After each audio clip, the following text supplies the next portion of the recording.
Hey, what's going on everyone? Matthew from therighttrader.com back today with another cryptocurrency review.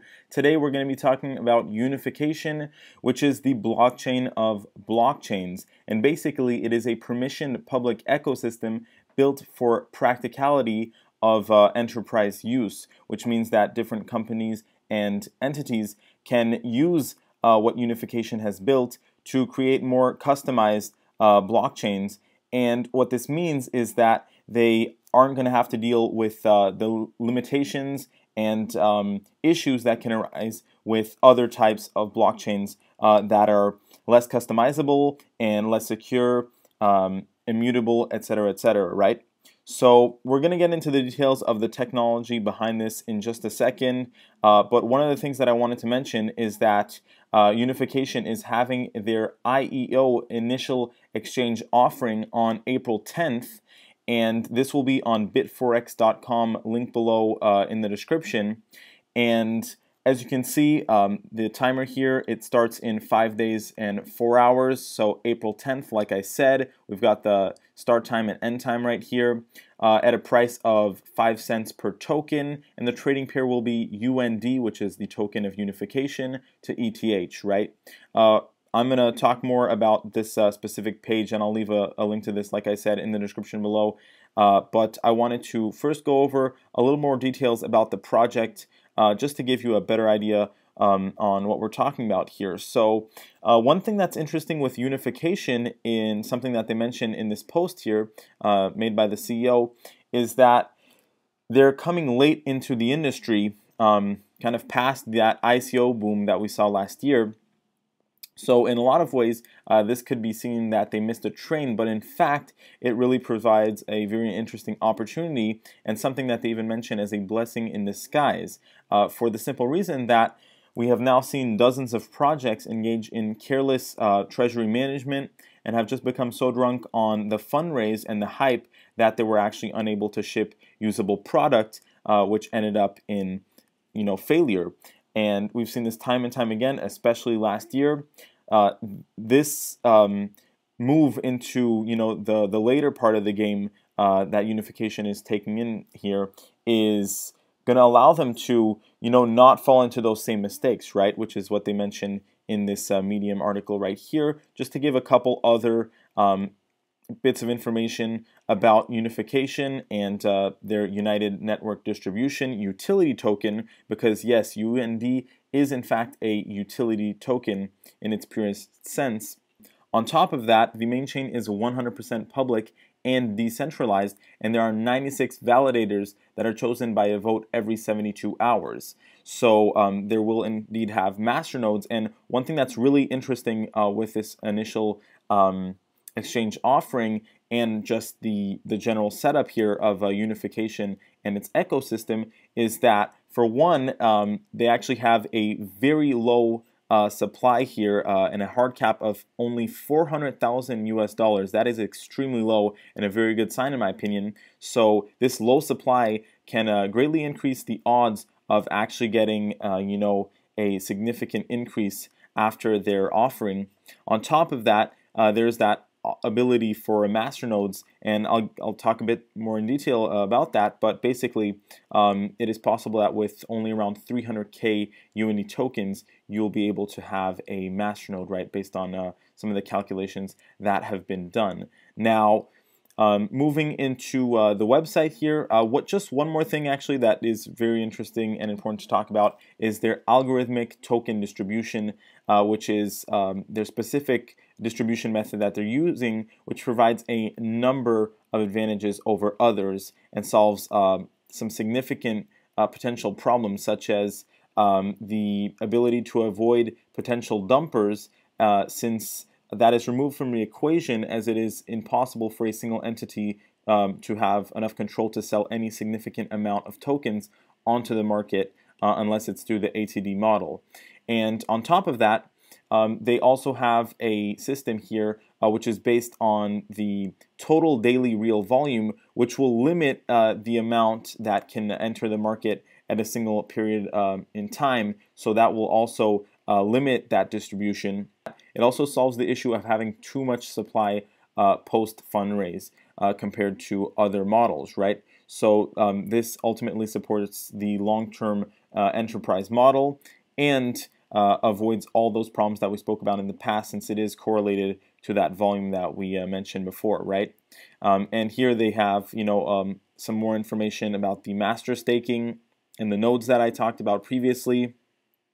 As you can see here, the number of algorithmic distribution per day. It gets a little bit technical. I will leave a link to this article as well in the description below.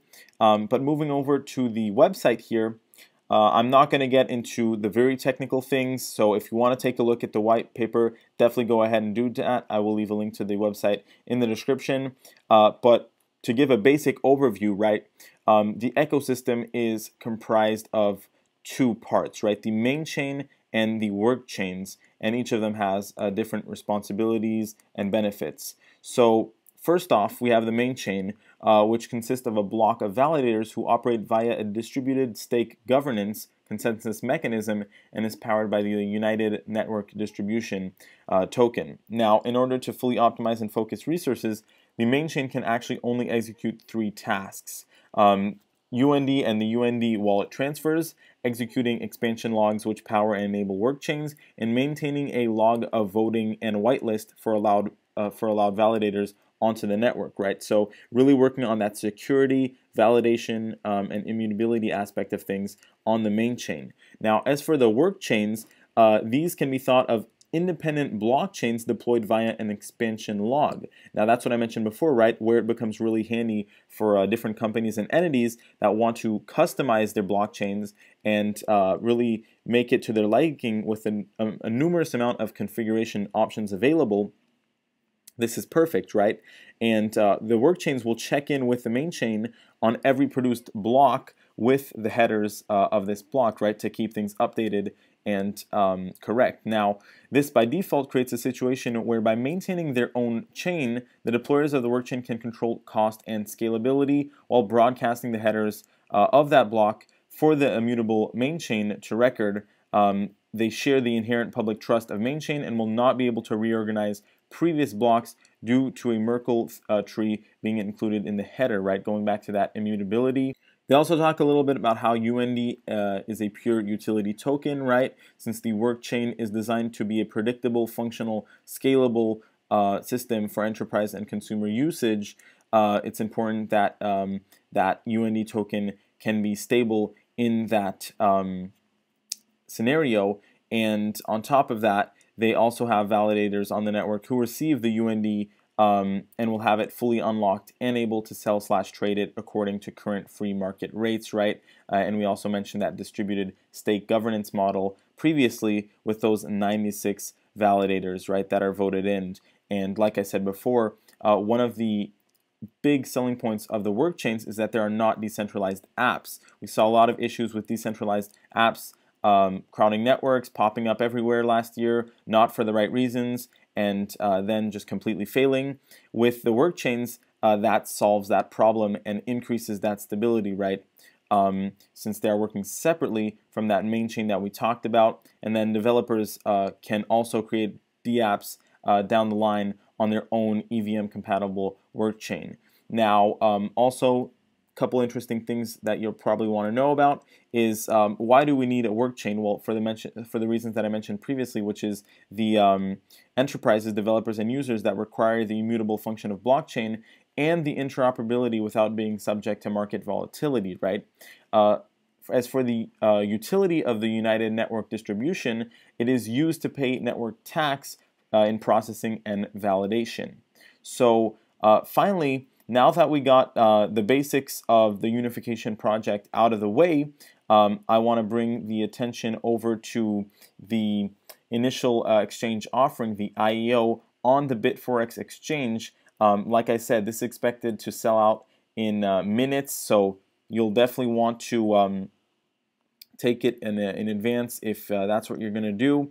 But let's go ahead and go over some of the things that they talk about here, just some of the sale and economics behind it. So like I said, a hard cap of $400,000 USD equivalent of ETH. It has a total token supply of 1 billion UND, but the initial circulating supply is only 0.8% of the total token supply, so very low once again, which really tends to help with getting that increase post-launch, right? Since it doesn't have a flooded market supply, it's very limited, like we said, with that hard cap there of 400K USD.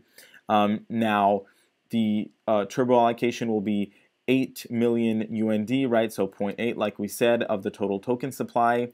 There is no lockup period. And as for the price here, that's 5 cents, right? The price in ETH will be determined 1 day prior. The private sale allocation is less than 3% of the total token supply. So once again, a very limited amount there, which always tends to help with things. And on top of that, they have that algorithmic token distribution as for the private sale vesting period. It is an ERC20 token. And as for the token allocation, we have 32% of enterprise, 20% foundation incentive, 12% to the team, 5% advisory, 13.5% equity investors, and 1.5% investors, 1.5% market support, and 14.5% going towards foundation distribution pool. We can also see the team behind Unification, right? The CEO, Naima Jahan, and the rest of the team here, very established. So, like I said, if you're interested in taking part of this initial exchange offering, I will leave a link to the description down below. Make sure to check out the project and leave this video a like. Thanks for watching, everyone, and I hope you have a great day.